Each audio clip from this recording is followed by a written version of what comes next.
Hello good morning जय गुरुक सबैजनालाई।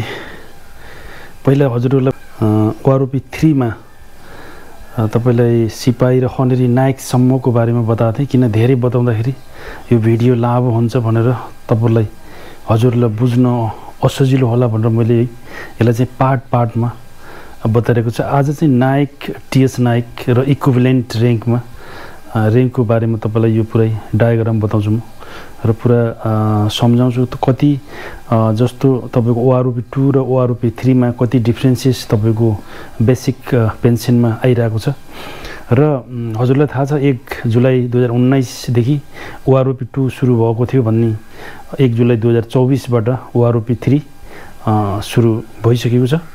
जति पनि इन्डियन डोमिसाइलले जो उहाँहरूले पाइसक्नु भएको छ र हाम्रो जो नेपाल डोमिसाइल्स जति पनि हुनुहुन्छ उहाँको कार्य प्रगतिमा छ, अहिले काम भइरहेको छ र आशा गर्नुस् कि अब तपाईलाई 1-2 महिनामा यो फाइनल पाइजान्छ। यो मैले यो डाटा जो हजुरलाई बताइरहेको छु यो फाइनल डाटा हो। अनि यो यो चाहिँ डायग्राम हेर्नुस्, यसमा कति डिफरेन्स र कति तपाईको ओआरओपी 2 मा कति थियो र अहिले कति बढेको छ भन्ने यो डिफरेन्स तपाईको यहाँ छ।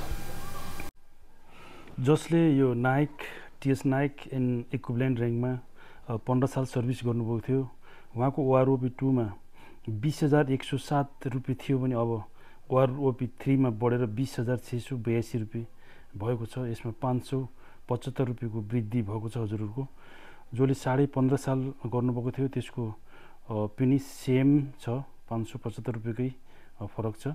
जसले 16 साल गर्नुभएको थियो यो र्याङ्कमा त्यसको 20,107 रुपियाँ थियो भने अब 20,719 रुपियाँ हुनेवाला छ। यसको डिफ्रेन्सेस 612 रुपियाँ तपाईँको डिफ्रेन्स भइरहेको छ। जसले 16.5 साल गर्नुभएको थियो यसको पनि 20,107 रुपियाँ थियो भने अब ओआरओपी 3 मा 21,488 रुपियाँ भइरहेको छ। यसमा 1,381 रुपियाँको डिफ्रेन्सेस आइरहेको छ हजुरहरूलाई। जसले 17 साल गर्नुभएको थियो यो र्याङ्कमा उहाँको 20,107 रुपियाँ थियो भने अब ओआरओपी 3 मा 21,488 रुपियाँ भइरहेको छ। उहाँको पनि सेम 1,381 रुपियाँकै फरक आइरहेको छ है। जसले 17.5 साल गर्नुभएको थियो उहाँको बेसिक पे 20,194 रुपियाँ थियो भने अब ओआरओपी 3 मा 22,053 रुपियाँ हुने भएको छ। डिफ्रेन्सेस हजुरको 1859 को डिफ्रेन्सेस भइरहेको छ है। जसले 18 साल सर्भिस गर्नुभएको थियो त्यसको 20,307 रुपियाँ थियो भने अब ओआरओपी 3 मा 22,151 रुपियाँ भएको छ। फेरि हजुरको यो डिफ्रेन्सेस 1844 रुपियाँको डिफ्रेन्स आएको छ बेसिक पेमा है। यो सबै बेसिक पेन्सनमा है। जसले 18.5 साल गर्नुभएको थियो त्यसको 20,969 रुपियाँ थियो भने ओआरओपी 2 मा अब ओआरओपी 3 मा बढेर 22,151 रुपियाँ भएको छ। फेरि उहाँको घटेर फेरि 1,182 रुपियाँ भएको छ है। यो डाटाले बताउँछ। यो जसले 19 साल गर्नुभएको थियो 19 साल गरेको सर्भिस गरेको जसले 20,969 रुपियाँ नि पाउनुभएको थियो भने उहाँले पनि सेम 22,151 उहाँको पनि डिफ्रेन्स 1,182 रुपियाँको। जसले 19.5 साल गर्नुभएको थियो उहाँको 20,969 थियो भने यो सेम हजुरको यो पनि सेम छ 22,151 1,182 रुपियाँको फरक छ। जसले 20 साल सर्भिस गर्नुभएको थियो नायक, टिएस नायक इक्विभ्यालेन्ट र्याङ्कमा जसले 20 साल सर्भिस गर्नुभएको थियो उहाँको लागि फाइदाजनक छ। यो उहाँको ओआरओपी 2 मा 20,969 थियो भने अब बढेर उहाँको 22,726 रुपियाँ भएर 1,757 रुपियाँको फरक भइरहेको छ है। र जसले 20.5 साल सर्भिस गर्नुभएको थियो उहाँले 21,244 रुपियाँ पाउनुहुन्थ्यो भने अब उहाँको बढेर 23,082 रुपियाँ यसमा 1,838 रुपियाँको फरक भएको छ है। यसै गरी जसले 21 साल सर्भिस गर्नुभएको थियो यो र्याङ्कमा उहाँको ओआरओपी 2 मा 21,244 रुपियाँ थियो भने अब बढेर 23,082 रुपियाँ भइसकेको छ। हजुरको डिफ्रेन्स छ 1,848 रुपियाँको। जसले 21.5 साल सर्भिस गर्नुभएको थियो उहाँको पनि बेसिक पे 21,244 रुपियाँ थियो भने अब 569 रुपियाँ हुने भएको छ। यसमा 2325 रुपियाँको डिफ्रेन्सेस हुने भएको छ ओआरओपी 3 मा। अब जसले 22 साल सर्भिस गर्नुभएको थियो उहाँको 21,244 रुपियाँ बेसिक पे थियो भने पहिला, अब 23,569 रुपियाँ सेम छ हजुरको पनि। 23,25 रुपियाँको डिफ्रेन्स हुने भएको छ। अब जसले 22.5 साल सर्भिस गरेको पनि पहिला ओआरओपी 2 मा बेसिक पे 21,244 रुपियाँ बेसिक पेन्सन थियो भने अब 23,569 रुपियाँ हुने भएको छ।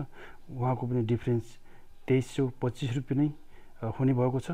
र जसले 23 साल सर्भिस गर्नुभएको थियो उहाँको पनि बेसिक पे 21,688 रुपियाँ थियो भने ओआरओपी 2 मा अब उहाँको 23,569 रुपियाँ हुने भएको छ। उहाँको डिफ्रेन्सेस 1881 रुपियाँ डिफ्रेन्स भइरहेको छ है। जसले 23.5 साल सर्भिस गर्नुभएको थियो उहाँको बेसिक पे ओआरओपी 2 मा 21,688 बेसिक पेन्सन थियो भने अब उहाँको बेसिक पेन्सन ओआरओपी 3 मा 23,569 रुपियाँ हुने भएको छ, जसको डिफ्रेन्स छ 1881 रुपियाँ। र जसले यो 24 साल सर्भिस गर्नुभएको थियो यो नायक टिएस नायक र्याङ्कमा उहाँको बेसिक पे 21,688 रुपियाँ छ भने अब उहाँको 23,569 रुपियाँ हुने भएको छ, जसको डिफ्रेन्स 1881 रुपियाँ छ। र जसले पहिला धेरै पाउनु भएको थियो, पहिला पेन्सनमा जसको धेरै थियो, अहिले उहाँको पेन्सन घट्ने छैन भनेको छ ओआरओपी 3 मा। जसले ओआरओपी 2 मा योभन्दा धेरै पेन्सन लिनुभएको थियो बेसिक पे जसको छ उहाँको घट्ने छैन, त्यतिमै रहनेछ है। हजुरको कसैको बेसिक पेन्सन अहिले धेरै होला, गल्तीले त्यो धेरै होला अहिले, र हजुरको बढ्ने छैन तर घट्ने पनि छैन, त्यतिमै होला जो ओआरओपी 3 मा पनि भनेको छ है। यो छ हजुर, यो डिफ्रेन्सेस हजुरले हेरिसक्नुभयो होला। यो कति तपाईँको ओआरओपी 2 मा कति थियो र ओआरओपी 3 मा कति डिफ्रेन्सेस भयो भनेर। र यस्तै अब फेरि नेक्स्ट भिडियोमा फेरि हलदार इक्विभ्यालेन्ट र्याङ्कको फेरि मैले फेरि भिडियो लिएर आउनेछु।